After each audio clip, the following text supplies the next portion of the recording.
Here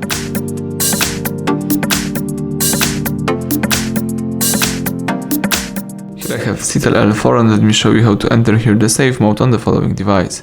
At the very beginning, let's start by pressing the power key.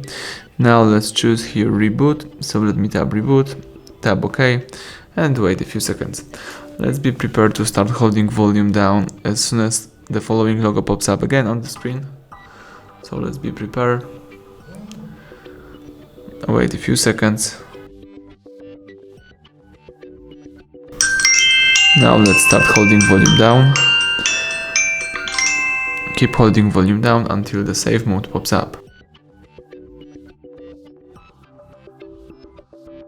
Now you can release volume down. As you can see, the safe mode pops up, so now you can check out how your device works without the third-party apps. And if you would like to quit this mode, let's simply press power key, choose reboot, tap OK to confirm it, and let's wait a couple of seconds.